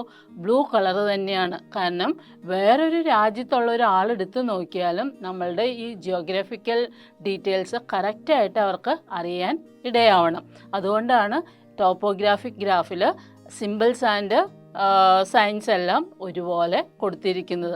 അല്ലാണ്ട് നമ്മൾ എറണാകുളത്തൊന്ന്, അല്ലെങ്കിൽ ഇന്ത്യയിലൊന്ന്, ചൈനയിൽ വേറൊന്ന്, പാകിസ്ഥാനിൽ വേറൊന്ന്, അങ്ങനെയൊന്നുമല്ല. യൂണിവേഴ്സലി അക്സെപ്റ്റഡ് ആയിട്ടുള്ള സയൻസ് ആൻഡ് സിംബൽസ് ആണ് ഇതിൽ കൊടുത്തിരിക്കുന്നത്. ഇത് നോക്കിക്കേ, ആഗോളതലത്തിൽ അംഗീകരിച്ചിട്ടുള്ള നിറങ്ങളും ചിഹ്നങ്ങളും ധരാതലീയ ഭൂപടങ്ങളിൽ ഉപയോഗിക്കുന്നതിനാൽ ഓരോ രാജ്യക്കാർക്കും തയ്യാറാക്കുന്ന ധരാതലീയ ഭൂപടങ്ങൾ മറ്റ് രാജ്യക്കാർക്കും എളുപ്പത്തിൽ മനസ്സിലാക്കാനും അതിനെക്കുറിച്ച് വിശകലനം ചെയ്യാനും സാധിക്കും. ഓക്കെ, അത് കൃത്യമായിട്ട് അതൊന്ന് ഓർത്തിരിക്കുക. ഏത് രാജ്യക്കാരാണെങ്കിലും ടോപ്പോഗ്രാഫ്സ് നിർമ്മിക്കുമ്പോൾ ഓരോ കാര്യത്തിനും same sign and symbols, colours എല്ലാമാണ് കൊടുക്കുന്നത്. ഇത്രയും ക്ലിയർ ആയല്ലോ അല്ലേ? നമ്മൾ പറഞ്ഞു ടോപ്പോഗ്രാഫിക് മാപ്സിൽ geographic features, different symbols and sign, അതുപോലെ തന്നെ ഡിഫറെൻറ്റ് കളേഴ്സിലാണ് മെൻഷൻ ചെയ്തതെന്ന് പറഞ്ഞു. അവ എങ്ങനെയൊക്കെയാണെന്ന് ഡീറ്റെയിൽ ആയിട്ട് നമുക്ക് നോക്കാം. നോക്കിയേ, symbols and signs and symbols. Geographic ഫീച്ചേഴ്സിൽ റോഡ്, മെറ്റൽഡ് റോഡ്, അതായത് ടാർ ചെയ്ത റോഡ് എങ്ങനെയാണെന്ന് നോക്കിക്കേ. ഒരു ഡബിൾ ലൈൻ വെച്ചാണ് റെപ്രസെൻ്റ് ചെയ്തിരിക്കുന്നത്. അതായത് പാരലായിട്ട് രണ്ട് റെഡ് ലൈൻ, റെഡ് കളറും ശ്രദ്ധിക്കണം, എക്സാമിന് അങ്ങനെ ചോദിക്കാറുണ്ട്. കളർ എന്താണ് അല്ലെങ്കിൽ എങ്ങനെയാണ് റെപ്രസെൻ്റ് ചെയ്യുന്നതെന്നൊക്കെ എക്സാമിന് ചോദിക്കാറുണ്ട്. നോക്കുക, പാരലൽ ലൈൻസ് ആണ്. അതുപോലെ തന്നെ അൺമെറ്റൽഡ് റോഡ്, ടാർ ചെയ്യാത്ത റോഡ്. നോക്കിക്കേ എങ്ങനെയാണെന്ന് നോക്കിക്കേ. ടാർ ചെയ്യാത്ത റോഡ് നോക്കിയേ, അതായത് ബ്രേക്ക് ഉണ്ട് അല്ലേ, അത് ഡബിൾ ലൈൻ തന്നെയാണ്, പക്ഷേ ഇൻ ബിറ്റ്വീൻ സം ഗ്യാപ്പ് ഉണ്ട് അതിന്. അതുപോലെ നെക്സ്റ്റ് ഫുട്പാത്ത് അല്ലെങ്കിൽ നടപ്പാത എങ്ങനെയാണ് റെപ്രസെൻ്റ് ചെയ്തിരിക്കുക? റെഡ് ഡോട്ടഡ് ലൈൻസ് ആണ്. കളർ ഓർക്കണേ, റെഡ് ഡോട്ടഡ് ലൈൻസ് ആണ്. ദെൻ കാർ ട്രാക്ക് അഥവാ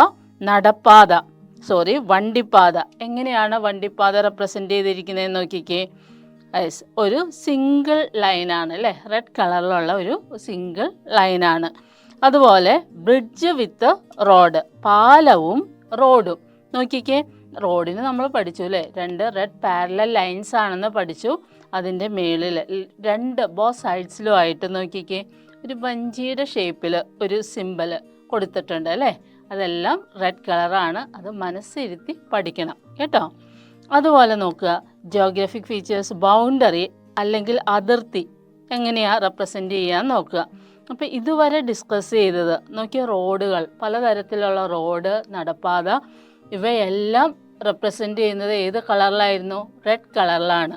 ഇനി ഇവിടെ നോക്കിക്കേ, ബൗണ്ടറി അല്ലെങ്കിൽ അതിർത്തി, ഇവയെല്ലാം റെപ്രസെൻ്റ് ചെയ്യുന്നത് ഏത് കളറിലാണെന്ന് നോക്കിയേ, ബ്ലാക്ക് കളറിലാണ്.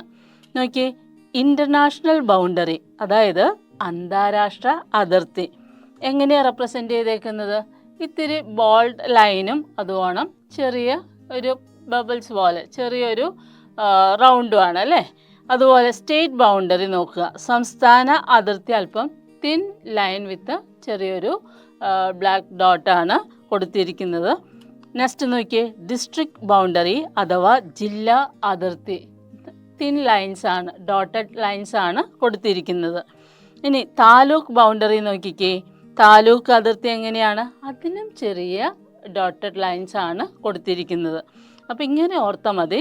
ബൗണ്ടറി അതിർത്തികളെല്ലാം ബ്ലാക്ക് കളറാണ്. നമുക്കറിയാം ഏറ്റവും വലുത് ഏത് അതിർത്തിയാണ്? ഇൻ്റർനാഷണൽ ബൗണ്ടറി ആണല്ലേ. അതല്പം തിക്കായിട്ടും അതുകൊണ്ട് തന്നെ ഇത്തിരി ഡാർക്ക് ബ്ലാക്ക് കളറിലാണ് ആ പെബിൾസും കൊടുത്തിരിക്കുന്നത്. അത് കഴിഞ്ഞിട്ട് അതിലും ചെറുതാണല്ലോ സ്റ്റേറ്റ് ബൗണ്ടറി. അപ്പോൾ സ്റ്റേറ്റ് ബൗണ്ടറി ലൈൻസ് നോക്കിയാൽ കുറച്ചുകൂടെ തിന്നാണ്. ഇനി ഡിസ്ട്രിക്ട് ബൗണ്ടറി വരുന്നതോ അതിലും ചെറുതാണ് അല്ലേ, സ്റ്റേറ്റിനേക്കാളും ചെറുതാണല്ലോ ഡിസ്ട്രിക്ട് എന്ന് പറയുന്നത്. അത് ചെറിയ ഡോട്ടഡ് ലൈൻസ് ആണ് റെപ്രസെൻ്റ് ചെയ്തിരിക്കുക. അതിലും ചെറുതാണല്ലോ താലൂക്ക് ബൗണ്ടറി, അത് വീണ്ടും ചെറിയ ചെറിയ ചെറിയ ഡോട്ടഡ് ലൈൻസ് ആണ് റെപ്രസെൻ്റ് ചെയ്തിരിക്കുന്നത്. ഇത്രയും ക്ലിയർ ആണല്ലോ അല്ലേ.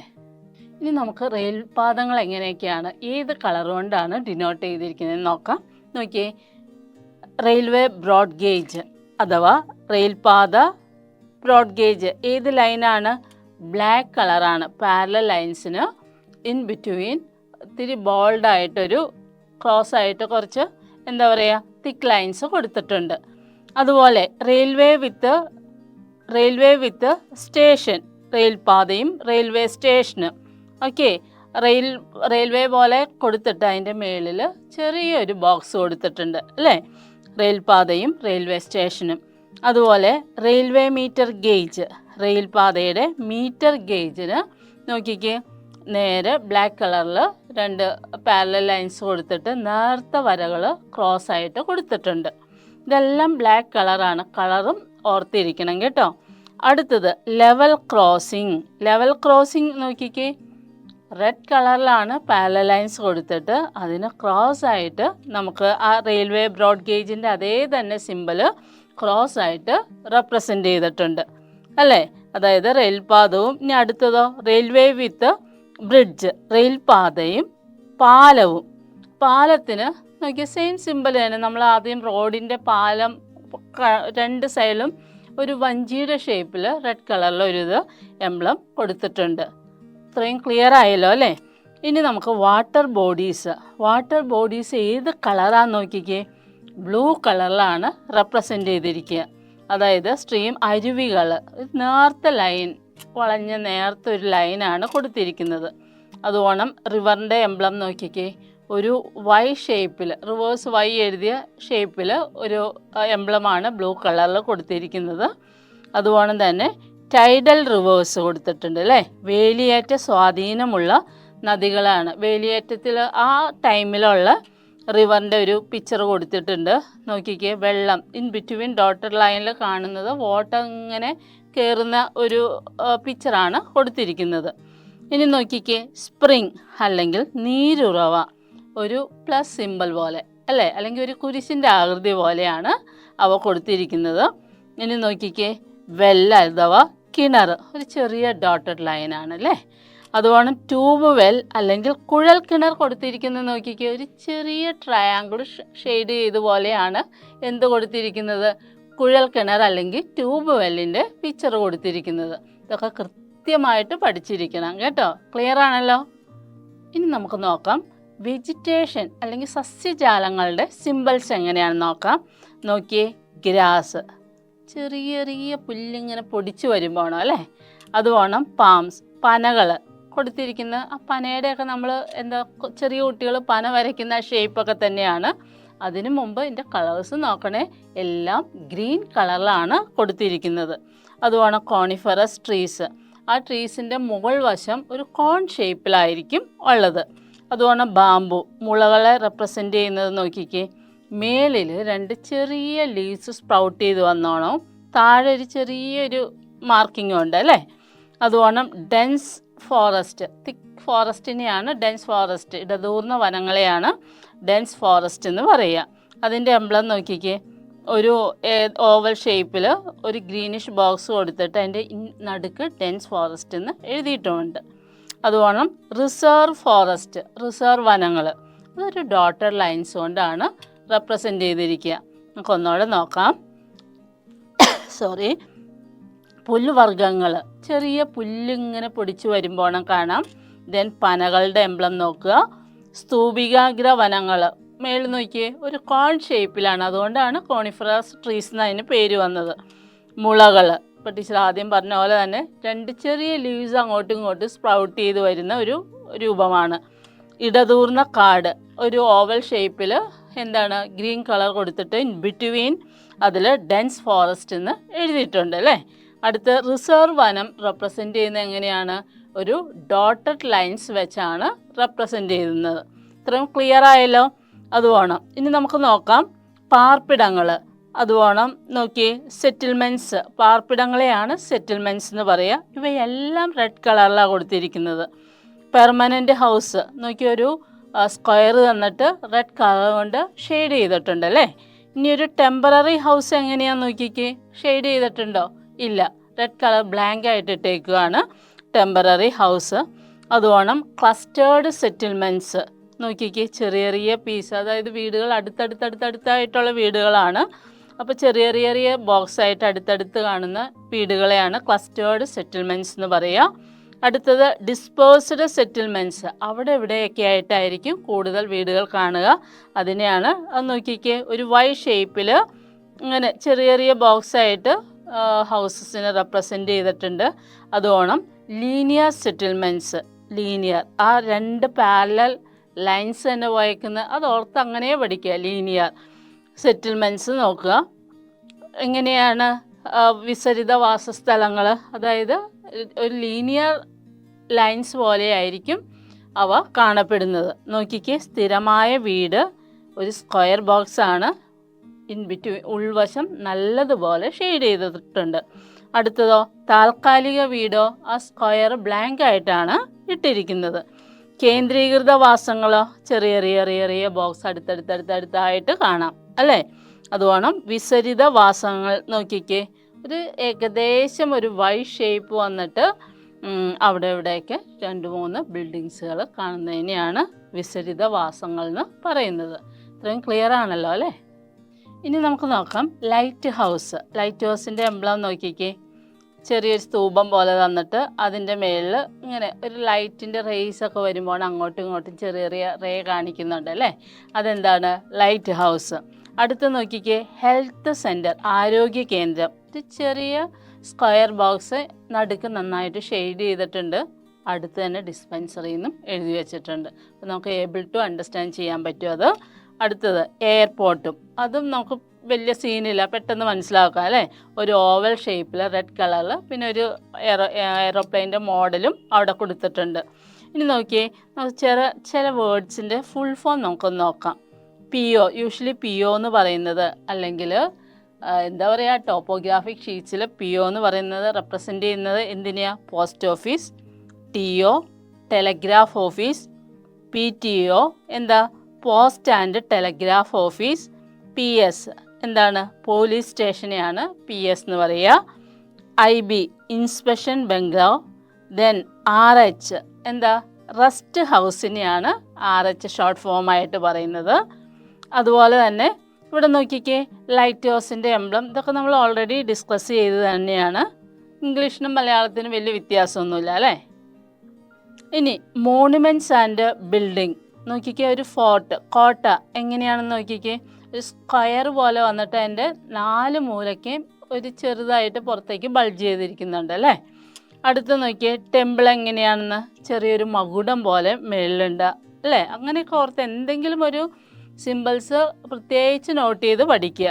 ചർച്ച്, അതായത് ഒരു സ്ക്വയറിൻ്റെ അകത്ത് ഷെയ്ഡ് ചെയ്തിട്ടുണ്ട്, മേളിലൊരു കുരിശുമുണ്ട്. ചർച്ച്. Then mosque. ഈ പിക്ചർ കാണുമ്പോൾ തന്നെ അറിയാം അല്ലേ, മുസ്ലിം പള്ളിയാണെന്നുള്ളത്. അടുത്തത് ടോംബ്. ടോംബിനും മേളിലൊരു ചെറിയ മകുടം പോലെ കൊടുത്തിട്ടുണ്ട്. ഗ്രേവ്. ഗ്രേവിന് സിമ്പിളായിട്ട് ഓർക്കാം നമുക്ക്. 3 ഇതിങ്ങനെ കൊടുത്തിട്ടുണ്ട് അല്ലേ. നോക്കിയേ ഒന്നോടെ, കോട്ട, അമ്പലം, ക്രിസ്ത്യൻ പള്ളി. നോക്കിക്കേ, ഒരു കുരിശുണ്ട്. മുസ്ലിം പള്ളിയുടെ ആ മകുടത്തിൻ്റെ അപ്പുറം ഇപ്പുറയും ചെറിയൊരു സ്തൂപം പോലെയും കൂടി വെച്ചിട്ടുണ്ട്. ശവകുടീരം നോക്കുക, അതിൻ്റെ ഒരൊറ്റ സ്തൂപം പോലെ വെച്ചിട്ട് ഒരു മേളിട്ട് ഒരു ചെറിയ നാരോ തിങ് ബൾജ് ചെയ്തിട്ടുണ്ട്.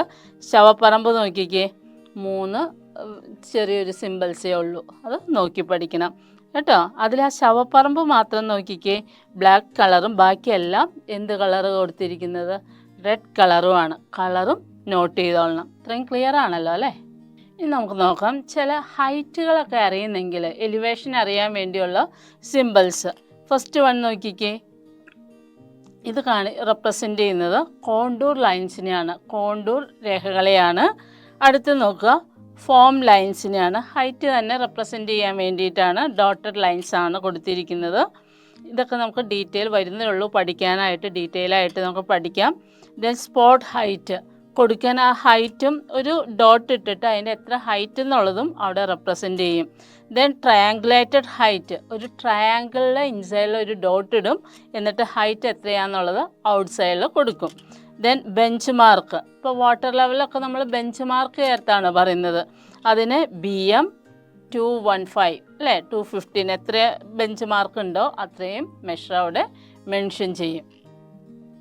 മലയാളത്തിലും സെയിം തന്നെയാണ് നമ്മൾ പറയുക. കോണ്ടൂർ രേഖകൾ നോക്കുക, home line, spot light, then triangulated height, then bench mark same തന്നെയാണ്, നമ്മളിപ്പോൾ പറഞ്ഞത് തന്നെയാണ്. അപ്പോൾ കൃത്യമായിട്ടും ആ സിമ്പിൾസ് നോക്കി പഠിക്കുക. ഓക്കെ ആണല്ലോ അല്ലേ? അപ്പോൾ നമ്മൾ ഈ കൺവെൻഷണൽ കളേഴ്സ് ഇപ്പോൾ ഡിസ്കസ് ചെയ്തു അല്ലേ, ആ സിമ്പിൾസ് എല്ലാം നമ്മൾ ഡിസ്കസ് ചെയ്തു. ഈ ക്വസ്റ്റ്യൻസിനൊക്കെ ആൻസർ ചെയ്യാമോ നോക്കി. ഇതൊരു വശം ബോർഡ് എക്സാമിന്, നിങ്ങളുടെ 10th ആനുവൽ എക്സാമിന് ചോദിച്ച ക്വസ്റ്റ്യൻസ് ആണ്. ഒന്ന് നോക്കിക്കേ. Latitude and longitude, non perennial water bodies, വറ്റി വരണ്ട ജലാശയം, railway lines, telephone, telegraph lines, boundary lines, അതിർത്തി രേഖകൾ, ഇതെല്ലാം ഏത് കളർ വെച്ചാണ് റെപ്രസെൻ്റ് ചെയ്യുന്നത്? യെസ്, ബ്ലാക്ക് കളറാണ്, മറന്നു പോവരുത്. ഏത് കളറാ? ബ്ലാക്ക് ആണ് കേട്ടോ. അതുപോലെ ocean, rivers, well, tube well, കുഴൽക്കിണർ, ഇതെല്ലാം റെപ്രസെൻ്റ് ചെയ്യുന്നത് ഏത് കളറാണ്? ബ്ലൂ കളറാണ്. ഏതാണ്? Blue colour. അതുപോലെ forest, grassland, trees and shrubs, അത് ഏത് കളറായിരിക്കും ഫോറസ്റ്റ് ഒക്കെ റെപ്രസെൻ്റ് ചെയ്യുന്നത്? യെസ്, ഗ്രീൻ കളറാണ്. ഓക്കെ, നോക്കിയേ. അക്ഷാംശ രേഖാംശ രേഖകൾ, വരണ്ട ജലാശയങ്ങൾ, റെയിൽപാത, ടെലഫോൺ, ടെലഗ്രാഫ്, അതിർത്തി രേഖകൾ ഏത് കളറായിരുന്നു? യെസ്, ബ്ലാക്ക് കളർ, അല്ലെങ്കിൽ കറുത്ത നിറമാണ് അല്ലേ, കറുപ്പാണ്. അതുപോലെ സമുദ്രങ്ങൾ, നദികൾ, കുളങ്ങൾ, കിണറുകൾ, കുഴൽ കിണറുകൾ, ഇവയെല്ലാം ഏത് കളറാണെന്ന് പറഞ്ഞേ? യെസ്, നീല നിറമാണ്, ബ്ലൂ ആണ്, നീലയാണ്. അതുപോലെ വനങ്ങൾ, പുൽമേടുകൾ, ഇവയൊക്കെ ഏത് കളറാണെന്നാണ് പറഞ്ഞത്? ഗ്രീൻ, അല്ലെങ്കിൽ പച്ച നിറം കൊണ്ടാണ്. ക്ലിയർ ആണല്ലോ അല്ലേ? അതുപോലെ അടുത്ത് നോക്കിക്കേ. Find out the conventional colours used to represent different geographic features. നോക്കിയേ. കൾട്ടിവബിൾ ലാൻഡ്, കൃഷിയിടം, ഏത് കളർ കൊണ്ട് റെപ്രസെൻ്റ് ചെയ്യുക? അതെ, യെല്ലോയാണേ, യെല്ലോ. ബാരൻ ലാൻഡ്, തരിശു ഭൂമി, ഏത് കളറാണ്? വൈറ്റ് കളറാണ് റെപ്രസെൻ്റ് ചെയ്യുന്നത്, വൈറ്റ്. അതുപോലെ ഗ്രിഡ് ലൈൻസ്, കോണ്ടൂർ ലൈൻസ്, ഇതെല്ലാം നമുക്ക് ഡിസ്കസ് ചെയ്യാം എന്താണെന്നുള്ളത്. Grid lines, contour line and their values, sand dunes and sand hills, ഇവയെല്ലാം റെപ്രസെൻ്റ് ചെയ്യുന്നത് ഏത് കളറാണ്? ഇതെല്ലാം ഒരേ സെയിം കളറാണ്. Settlements, roads and path, okay, ഇതെല്ലാം റെപ്രസെൻ്റ് ചെയ്യുന്നത് ബ്ലാക്ക് കളർ വെച്ചാണ്. ബ്ലാക്ക് ആണ്, ഇവിടെയും ബ്ലാക്ക് കളറാണ്. ഓർത്ത് പഠിക്കണം കേട്ടോ. ബ്ലാക്ക് കളർ, ഇവിടെയും എന്ത് കളർ തന്നെയാണ്? ബ്ലാക്ക് കളറാണ്. നോക്കിയേ. തരിശു ഭൂമി ഏത് കളറായിരുന്നു എന്ന് പറഞ്ഞേ? വെള്ള അല്ലേ, വെള്ള കളർ, വൈറ്റ് കളറാണ്. പാർപ്പിടങ്ങൾ, റോഡ്, പാതകൾ, ഗ്രീൻ ലൈനുകൾ, അതായത് ഈസ്റ്റിങ്സ്, നോർത്തിങ്സ്, അത് നമ്മൾ പഠിക്കാൻ പോകുന്നേ ഉള്ളൂ, ഡീറ്റെയിൽ ആയിട്ട് നമുക്ക് പഠിക്കാം. ഇവയെല്ലാം ഏത് കളറിലാണെന്നാണ് പറഞ്ഞത്? ഇതെല്ലാം ബ്ലാക്ക് കളറാണ്, കറുപ്പാണ്. അതായത് ടോപ്പോഗ്രാഫി മാപ്സിൽ ഈ കറുപ്പ് നിറം കൊണ്ടാണ് ഇവയെല്ലാം ഡിനോട്ട് ചെയ്തിരിക്കുന്നത്. അതുപോലെ കോണ്ടൂർ രേഖകളും അവയുടെ നമ്പർ, മണൽക്കൂനകൾ, മണൽക്കുന്നുകൾ, ഇവയെല്ലാം റെപ്രസെൻ്റ് ചെയ്തിരിക്കുന്നതും ഏത് നിറം തന്നെയാണ്? കറുപ്പ് കളറാണ്. ഓക്കെ ആണല്ലോ അല്ലേ? ഇനി നമുക്ക് കുറച്ച് ടേംസ് നോക്കാം. ഹൈറ്റിനെ റെപ്രസെൻ്റ് ചെയ്യുന്ന കുറച്ച് റെപ്രസെൻറ്റിങ് എലിവേഷൻ, ഓൾട്ടിറ്റ്യൂഡിനെയൊക്കെ റെപ്രസെൻ്റ് ചെയ്യുന്ന കുറച്ച് ടെക്നിക്കൽ ടേംസ് ഉണ്ട് ടോപ്പോഗ്രാഫിക് ഷീറ്റ്സിൽ റെപ്രസെൻ്റ് ചെയ്യുന്നത്. അത് ഏതൊക്കെയാണെന്ന് നോക്കാം. നോക്കിയേ, elevation or height is represented in topo sheets using എന്തൊക്കെ വെച്ചാൽ contour lines, form lines, spot height, triangulated height and bench mark. അപ്പോൾ നമ്മൾ കുറച്ച് സിമ്പിൾസ് അതിൻ്റെ കണ്ടു അല്ലേ. ഇനി ഇവയൊക്കെ എന്താണെന്ന് നമുക്ക് നോക്കാം. ആദ്യം നോക്കിക്കേ, ഫസ്റ്റ് പറഞ്ഞിരിക്കുന്നത് സ്പോട്ട് ഹൈറ്റ് ആണ് അല്ലേ. അതെന്തൊക്കെയാണെന്ന് നോക്കാം. ഇതിൻ്റെ മലയാളം സെയിം തന്നെയാട്ടോ നമ്മൾ പറയുന്നത്. Spot height, triangulated height, bench mark മുതലായവ ഡിഫറെൻറ്റ് മെത്തേഡ്സ് ആണ്. നമുക്ക് 1 by 1 ആയിട്ട് നോക്കാം. കോണ്ടൂർ ലൈൻസ് ഏറ്റവും ഇമ്പോർട്ടൻ്റ് ആണ്. ഇതിലെല്ലാം ഏറ്റവും ഇമ്പോർട്ടൻ്റ് ആയിട്ടുള്ളൊരു ഏരിയ ആണ് കോണ്ടൂർ രേഖകൾ എന്ന് പറയുന്നത്. Contour lines are imaginary lines joining places having same elevation or altitude above the sea level. എന്താ അത്? സമുദ്രനിരപ്പിൽ നിന്ന് ഒരേ ഉയരമുള്ള സ്ഥലങ്ങൾ തമ്മിൽ യോജിപ്പിച്ച് വരയ്ക്കുന്ന സാങ്കല്പിക രേഖയാണ്. നോക്കിയേ, ഇമാജിനറി ലൈനാണ്, സാങ്കല്പിക രേഖയാണ് എന്ത് പറയുക, കോണ്ടൂർ രേഖകൾ എന്ന് പറയുക. അത് എപ്പോഴും എക്സാമിന് ഡിഫൈൻ ചെയ്യാനൊക്കെ ആയിട്ട് അല്ലെങ്കിൽ അതിൻ്റെ പ്രത്യേകതകൾ, യൂസസ് എന്തൊക്കെയാണെന്നൊക്കെ ചോദിക്കാറുണ്ട്. അത് കറക്റ്റായിട്ട് ഇമ്പോർട്ടൻ്റ് ആണ്, കോണ്ടൂർ ലൈൻസ് അല്ലെങ്കിൽ കോണ്ടൂർ രേഖകൾ. ഇപ്പോൾ ഇവിടെ നോക്കിക്കേ, ഒരു സമുദ്രനിരപ്പിൽ നിന്ന് നല്ല ഹൈറ്റുള്ള ഒരു പ്രദേശം എടുക്കുകയാണ്. അതിൽ നമുക്ക് എങ്ങനെ ഇത് കൊടുക്കാം, സ്കെയിൽ. ഇപ്പോൾ യൂഷ്വലി 100, 200 അങ്ങനെയാണ്. 100 ബേസിക് സ്കെയിൽ എടുക്കുന്നത്, 200, എന്താ പറയുക, 300. അപ്പോൾ ഈ കോണ്ടൂർ ലൈൻസ് എന്ന് പറയുന്നത് ഏകദേശം ഇങ്ങനെ ചുറ്റി സ്പൈറലായിട്ട് വരുന്ന ലൈൻസിനെയാണ് എന്ത് പറയുക, കോണ്ടൂർ ലൈൻസ് എന്ന് പറയുന്നത്. പക്ഷേ ഈ ലൈൻ നമ്മൾ മെഷർ ചെയ്യുന്നത് ഒറിജിനൽ അല്ലാതെ ഒരു സാങ്കല്പിക രേഖ മാത്രമേ ഉള്ളൂ. ഓക്കെ, അത്തരം രേഖകളെയാണ് എന്ത് പറയുക, കോണ്ടൂർ ലൈൻസ് എന്ന് പറയുക. അപ്പോൾ കറക്റ്റായിട്ട് പഠിക്കണം. It is an imaginary lines joining places having same elevation, same altitude ഉള്ളവയാണ് എബവ് ദ സീ ലെവൽ. അതായത് സമുദ്രനിരപ്പിൽ നിന്ന് ഒരേ ഉയരമുള്ള സ്ഥലങ്ങളെ തമ്മിൽ യോജിപ്പിച്ച് വരയ്ക്കുന്ന സാങ്കല്പിക രേഖകൾ അല്ലെങ്കിൽ ഇമാജിനറി ലൈൻസിനെയാണ് നമ്മൾ എന്ത് പറയുക, കോണ്ടൂർ ലൈൻസ് അഥവാ കോണ്ടൂർ രേഖകൾ എന്ന് പറയുന്നത്. നോക്കുക, ഫോം ലൈൻസ് എന്താണെന്ന് നോക്കുക. When it is difficult to measure the elevation of places through land survey due to rugged terrain, the elevation is represented with the help of broken lines. നോക്കിക്കേ, ഇതിനെയാണ് form lines എന്ന് പറയുക. ചില എന്താ പറയുക, rugged terrains means ദുർഘടമായ പ്രദേശങ്ങളുടെ ഉയരം ഭൂസർവേയിലൂടെ കണ്ടെത്താൻ കഴിയാതെ വരുമ്പോൾ ആ പ്രദേശത്തിൻ്റെ ഉയരം ഭൂപടങ്ങളിൽ തുടർച്ചയില്ലാത്ത രേഖകളാൽ ചിത്രീകരിക്കുന്നു. അതായത് ഡോട്ടർ ലൈൻസ് ഒക്കെ ആയിട്ട് ചിത്രീകരിച്ച് കാണിക്കും. അത്ര ഡിഫിക്കൽട്ട് ഏരിയാസിൽ നമുക്ക് സർവേ ചെയ്യാൻ ബുദ്ധിമുട്ടാണ്. അത്തരം ലൈൻസിനെയാണ് നമ്മൾ എന്ത് പറയുന്നത്, ഫോം ലൈനുകൾ എന്ന് പറയുന്നത്. ഇനി നോക്കിക്കേ, എന്താ സ്പോട്ട് ഹൈറ്റ് എന്താണെന്ന് നോക്കാം. Spot height represent the actual height of a place by recording the height in digits beside black dot. Sometimes the height alone is recorded without the black dot. ഇവിടെ എന്താ പ്രത്യേകത, സ്പോട്ട് ലൈറ്റ് ഒരു പ്രത്യേക സ്ഥാനത്തിൻ്റെ ഉയരം കാണിക്കുന്നതിന് വേണ്ടി ഭൂപടങ്ങളിൽ കറുത്ത ബിന്ദുവിനോട് ചേർന്ന് ഉയരത്തെ സൂചിപ്പിക്കുന്ന സംഖ്യയാണ് എന്ത് പറയുക, അങ്ങനെയാണ് എന്ത് കണ്ടുപിടിക്കുക, സ്പോട്ട് ഹൈറ്റ് കണ്ടുപിടിക്കുന്നത്. കറുത്ത ബിന്ദുക്കൾ ഇല്ലാത്ത സംഖ്യ മാത്രമായും ചിലപ്പോൾ സ്പോട്ട് ഹൈറ്റ് രേഖപ്പെടുത്താറുണ്ട്. ക്ലിയർ ആണല്ലോ അല്ലേ.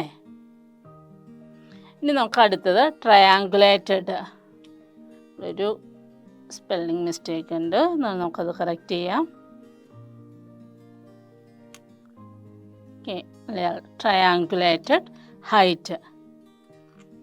ഇവിടെ ട്രിഗ്നോമെട്രി ആണ്. Okay, height of triangulated height എങ്ങനെയാണ് റെപ്രസെൻ്റ് ചെയ്യുക, height of places estimated through trigonometric surveys R recorded in maps using A simple.